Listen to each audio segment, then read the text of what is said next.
Olá, eu sou o Diego, sou conselheiro matrimonial e hoje nós vamos responder a seguinte pergunta: o cristão se casa 2 vezes?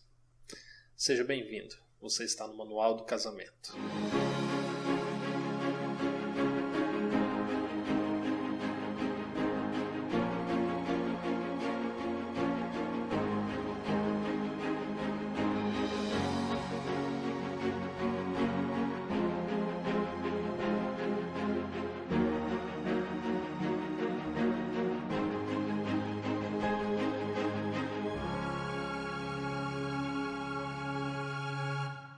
Eu já quero começar dizendo que esse vídeo, de fato, ele traz um tema muito polêmico. Quando a gente fala, tenta responder a pergunta se o cristão se casa 2 vezes, a gente precisa levar em conta algumas situações. A primeira situação é que no vídeo de hoje nós vamos responder à luz da Bíblia, o que a Bíblia diz a respeito disso. Infelizmente, hoje a Bíblia ela vai ser opositora do que de fato a gente vê na prática. Hoje, nós queremos nos ater a uma ordem expressa.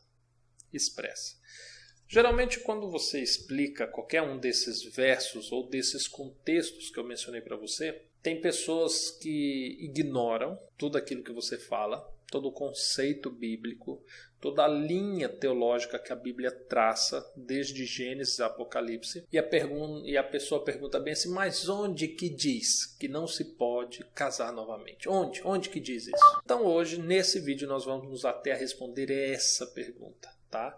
E você vai achar essa resposta na carta de 1 Coríntios, no capítulo 7, a partir do verso 10. Antes de eu fazer a leitura, eu só gostaria de dizer para você o seguinte. A Bíblia, você bem sabe, é dividida em 2 testamentos. Primeiro Testamento e Segundo Testamento. Termos da Primeira Aliança e termos da Segunda Aliança. Se você fazer uma análise bíblica completa, você vai perceber que uma aliança não anula a outra. E nós podemos extrair lições, aprendizados de ambas as alianças. Na verdade, a segunda aliança ela é uma confirmação da primeira. Então, assim, em outro vídeo, você vai achar a explicação a respeito disso no vídeo chamado Lei e Graça, tá? Aqui do canal. Mas vamos nos ater ao fato de que essas palavras que nós iremos ler, ela é depois da primeira aliança, ela já é na segunda aliança, ela é depois da morte de Cristo, ela é depois que Cristo sobe aos céus e ela é uma instrução de um dos discípulos do Senhor. Então, para aqueles que tentam invalidar o texto, considerando determinadas circunstâncias, essa passagem seria para essas pessoas incontestáveis, tá bom? Então, olha só o que diz. 1 Coríntios, no capítulo 7, no verso 10, diz assim: Ora, aos casados ordeno, não eu, mas o Senhor, que a mulher não se separe do marido. Verso 11: Se, porém, ela vier a separar-se, que não se case ou que se reconcilie com o seu marido, e que o marido não se separe de sua mulher. O texto aqui é claro, né? A ordem, segundo Paulo, que não é de acordo com a vontade dele, mas conforme manda o Senhor, que a mulher não se separe do marido e que o marido não se separe da mulher.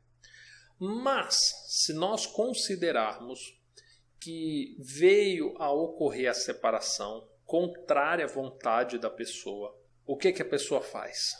Ainda segundo a ordem do Senhor, é que não se case novamente. Então, quando a gente olha esse cenário, o que nós entendemos? O que a Bíblia deixa claro aqui? Separações vão haver? Sim, vão haver. Existem momentos em que um dos cônjuges vão se afastar espiritualmente, vai trair, vai adulterar, vai querer cessar o casamento e vai acabar se separando. Então pode ser que você seja a pessoa que deu causa à separação. Ou pode ser que você seja a pessoa que foi vítima da separação, né, unilateral, ou seja, você não queria se separar, mas seu marido ou sua mulher acabou indo embora. E agora?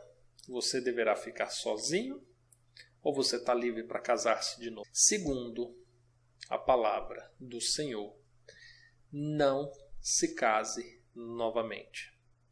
Sabe qual que é o grande problema do ser humano? E principalmente de nós brasileiros? É que nós buscamos achar coisas aonde não tem. Nós sempre queremos dar um jeitinho. Nós sempre queremos achar umas entrelinhas aonde não existe entrelinhas. Queremos exceções à regra. Note que a palavra do Senhor nesse verso ela é clara. Ela não deixou condições, ela não deixou hipóteses. Então, por mais que a gente possa olhar e a um ou outro possa dizer assim, mas Deus, em caso disso ou caso daquilo, em determinada situação, aí Deus permite casar-se de novo. Deixa eu te falar uma coisa. A primeira coisa que nós precisamos entender acerca de Deus é que Deus é justo. Então, em determinadas circunstâncias, Deus não abriria exceção para um e condenaria o outro. Então, se houvesse situações em que Deus permitisse, ele certamente deixaria escrito, para que não houvesse confusão. Segunda coisa, como não existe entrelinhas, nós não devemos criar essas entrelinhas, porque aí agora nós estamos desobedecendo uma ordem. A ordem do Senhor é não se case. Diego, mas esse homem que eu achei agora é muito melhor do que o meu primeiro marido. A ordem é não se case. Diego, mas meu primeiro marido me batia. Não estou contestando isso, nem dando razão a ele, nem a ti. O que eu estou dizendo é que a ordem diz não se case. Diego, mas eu não consigo viver sem sexo. Eu preciso de alguém. Ótimo. Então a palavra diz não se case ou que se reconcilie então com seu marido. Às vezes a gente olha para isso daqui e a gente pensa assim, poxa, então quer dizer que meu marido pode ter feito o que for, minha esposa ter feito o que for, e eu não vou poder ser feliz novamente? Eu não posso me casar novamente? Bem, segundo a Bíblia, não. Quer dizer, vamos ser justos?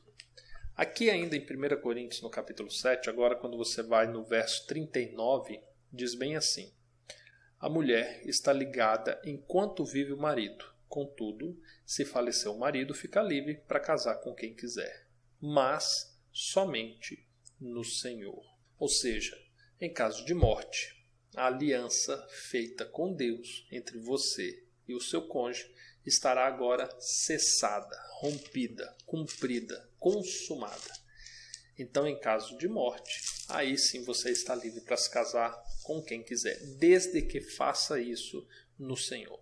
Quando aqui diz fazer isso no Senhor, significa que você deve se atentar novamente a todos os termos do casamento. Então você deve se casar com alguém que seja disponível, ou seja, alguém que não tenha tido um outro casamento, que tenha um jugo igual, né, ao seu, ou seja, a mesma crença no Senhor, com os mesmos propósitos, a fim de que esse casamento seja então uma bênção. Tranquilo?